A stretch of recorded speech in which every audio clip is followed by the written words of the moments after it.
This video is going to be about a suggestion for a dating strategy. If you meet someone online, you do a little bit of messaging, then you have a video call, and then you go on a date. And give yourself a chance to get to know that person. They might not have all the same interests you have, but feel into the energy, feel into the conversation. Give yourself a chance, an hour or two with this person. Because often the people that we end up being really good friends with are not people that we liked the first moment we saw them. Like, I didn't even like my ex-husband the first two times I saw him, but by the third time I was really interested.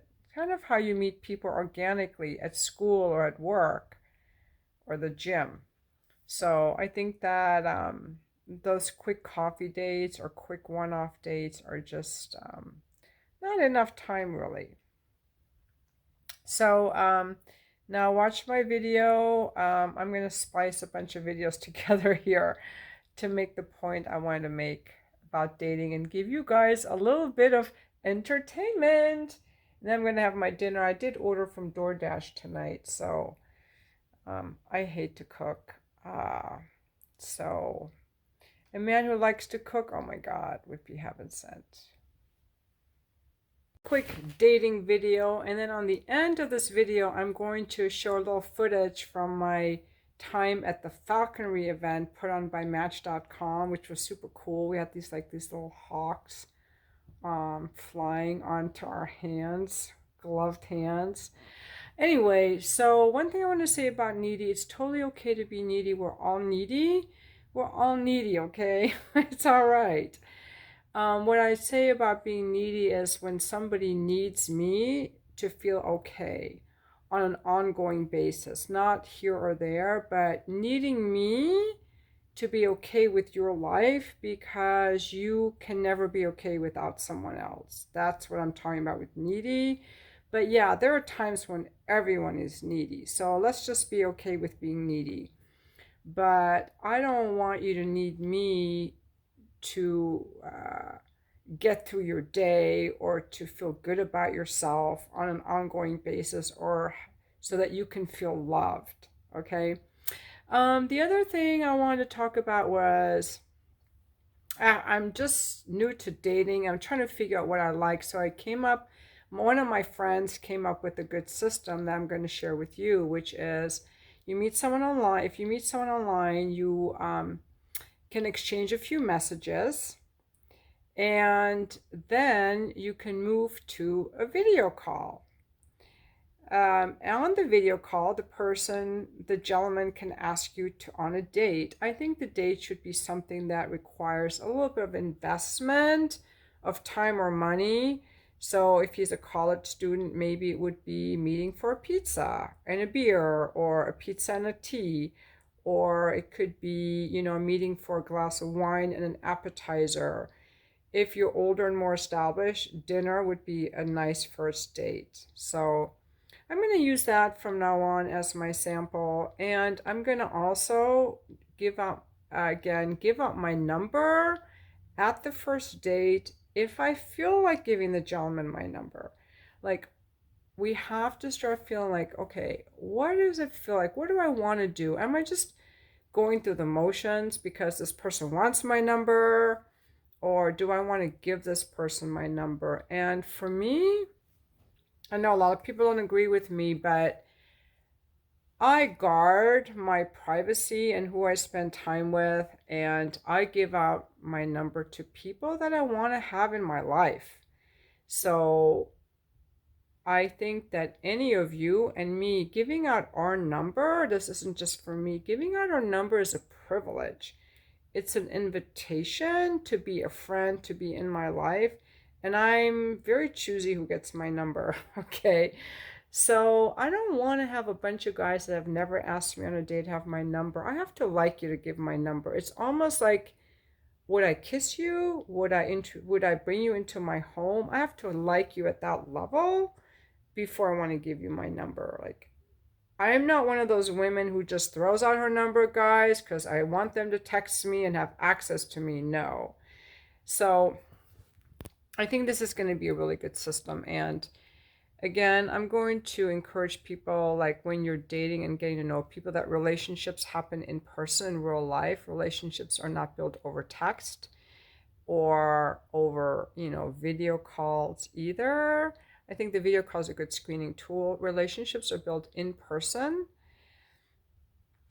by investing time and energy in each other. And relationships require an ongoing effort of time and energy in each other. I think a lot of relationships end up going to crap because people stop giving each other attention, or people are not whole in themselves. So when my partner ignores me, I get all pissy instead of continuing to lean in, continue to open. So I can get angry and shut down, or I can react and like yell at the person. So anybody can have a healthy relationship, but it requires people to do some inner work around loving ourselves, our reactivity, and treating the relationship with some devotion. I like to think of a relationship as the hammock between two palm trees. Like I'm a palm tree, I'm firmly rooted and whole in myself. I'm not like a, you know, who completes me? That's like you're half a fucking palm tree. You're going to be laying on the ground. You're complete. You've got to see you're already complete. So you're a palm tree, your partner's a palm tree, and your relationship is the hammock that you're nurturing. But the hammock can't even exist if the palm trees are falling down. I guess Khalil Gibran talks about the banks of a river, like each person is the bank and the river is the relationship. You've got to have space in there, you've got to have your own wholeness. And I think that then once you have, if you have a bunch of people running around, they're a whole in themselves, who have learned about boundaries, containment boundaries, and external boundaries, who love themselves and have found their own inner joy and aliveness.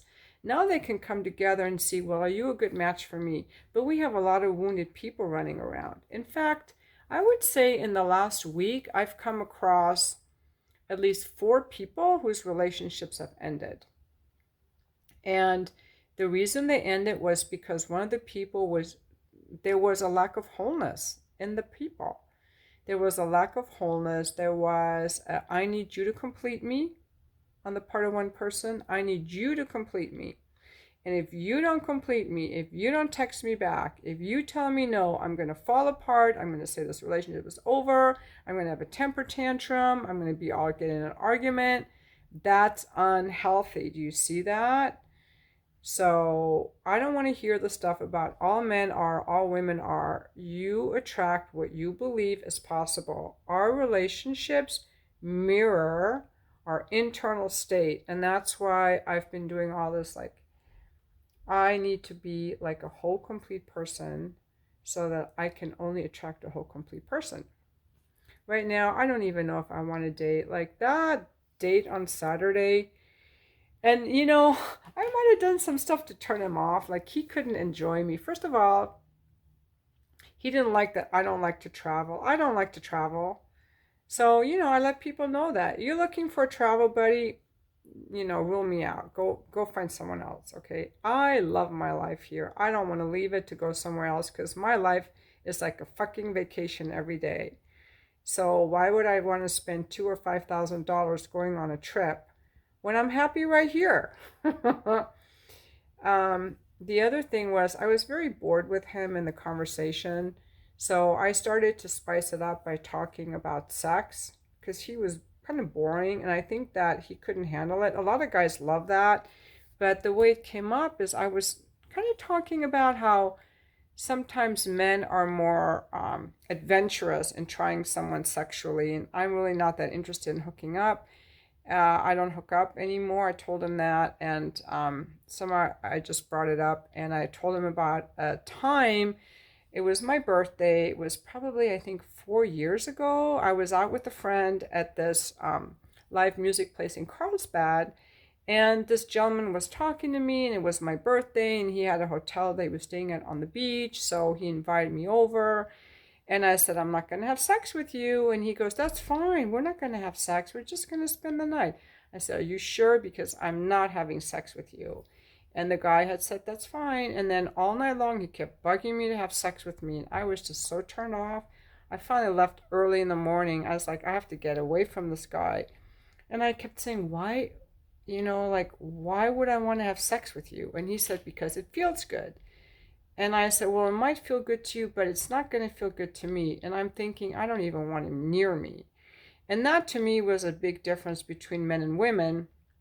And I explained that to my date on Saturday, and he starts arguing with me.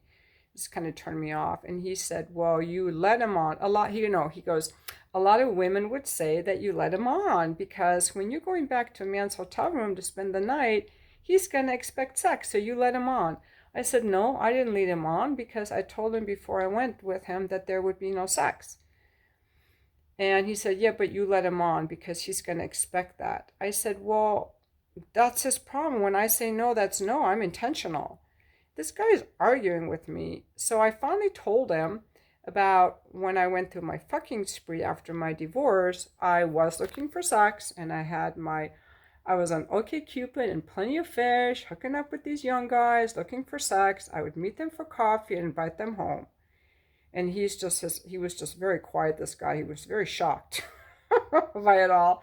And I said, when I want sex, I'll let you know. And when I don't want sex, I'll tell you. I don't think he was used to that level of honesty from women because he seemed to think when I said no, that I meant yes. No does not mean yes. So I didn't like that about him.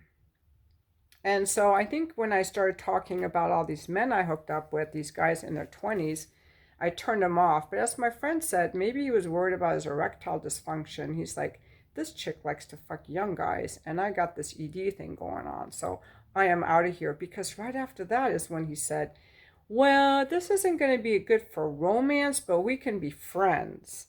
I thought he would want to hear more of my stories. I didn't even get, I felt a little bit cheated that I didn't even get a glass of wine and an appetizer. So I'm not going to let that happen again. So I was thinking, what is a good way?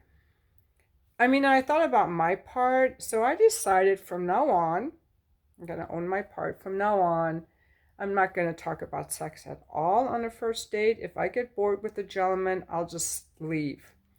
Or I'll ask him something. I could have asked him some questions. So I'm going to own that part. But he still wasn't the guy for me because he didn't find my story interesting. He found it kind of a turnoff. But I didn't like him thinking that no means yes. And then also another part, he argued with me because I told him he said, you didn't give me your number. I said, I don't give my number till the first meet. And he was kind of arguing about that. He didn't think that was a very good idea. He found it kind of odd. And I said, well, I get to decide, who I want to give my number to. And he kind of all thought that was kind of odd. I didn't like that either. I didn't like him either. But I think it would have been better to have the video call because that date was a waste of time. I learned a lot, but I think do a little messaging on the app, do a video call on the app. If you like the gentleman, ladies, and he likes you, he needs to ask you out on a proper date. And on the date, if you like him, give him your number. This is my new model I'm going to use because we have to screen these guys. And we get to decide how much access they have to us because they will want access. They will want access. They will want our number. They will want our pussy, They will want our ass. They will want it all. And we get to decide how much we want to give to them. And so I think we also have to be kind. We have to be appreciative of the men. We have to compliment them. Wow, you look fabulous. And rave about where they take us. We have to appreciate them. At the same time, like, how do I feel around this guy? Do I feel respected, appreciated? Do I feel interested? Do I feel attracted? How do I feel? Do I want to give him my number? So yeah, and just remember, you do not have to do anything. If he doesn't call you back, he just isn't the right guy for you. You don't have to perform, people please, or do anything to fit in. You are loved just for existing. And a lot of you don't know this. You are loved just for existing. You belong. Oops, I have a bee in the hive. I just got a message. I have a new bee in the hive. That's from Bumble. You are loved just for existing. You do not have to do anything. Okay? If you don't like the results you're getting, just change some of your patterns. However, you're already whole and complete as you are. All right, now to this video, I'm going to add on some of the stuff from my falconry event, which was super cool with the birds. But I wasn't so interested in those guys in their 50s. I was eyeing all those 30-somethings doing the paragliding. Oh my God, there's some hot guys in there. Maybe I don't want a relationship. Maybe I want an affair with a young stud. I don't know. I'm still, because I'm good. I'm an escort. Men come to me with such adoration and devotion. They give me money. They give me sex. I don't care if you want to arrest me, fine. They give me affection. They give me attention. I have my own apartment. It's quiet. It's peaceful. I have a great health. I have my great children. I live in, like, my life is good. I'm in a good place. I don't need a man. So I'm just tuning into, like, are you adding to my life? And I'm allowed to do that. I don't want to have to coach you. I don't want to have to teach you anything. Like, how do I feel around you? This is going to be all about me. How do I feel? Like, are you at my level? Are you going to, like, take away from my energy? So that's where we get to be. We get to choose who we want to have in our life. And, that's what I'm doing. I'm choosing. So I've got choosing. So that's why I'm in this empty apartment, because it's just me here, 8 years of just me. And I'm fucking proud of that. Someone left a comment the other day, like, people judge her for being single. Being single yet open to a relationship is like a very admirable place to be, because you're not single because you're shut down, but you're single because you're choosy, you're receptive. How many people in relationships wish they were single, but they're afraid. They're not going to leave because they are just trapped. And there's nothing that will kill your aliveness faster than being trapped in a job or a relationship or anything. Like, no, thank you. I don't want to ever be trapped. And I'm free. Like, there's so much more aliveness, I feel like, in being single. But, I think the right relationships and friendships can really amplify all the joy that's already in us. That's what I think. And I feel like I ramble too much. I'm so good at rambling. See, some positive self-talk. I am so good at rambling. I'm like the best rambler ever. I can go on and on and on. And that's how you gotta talk to yourself. What are you doing, sweetheart? And so you guys can totally relax your elbow down and bring your twist to your body if you want to. That's okay. It's going to be less stressful for your arms. I don't want to scare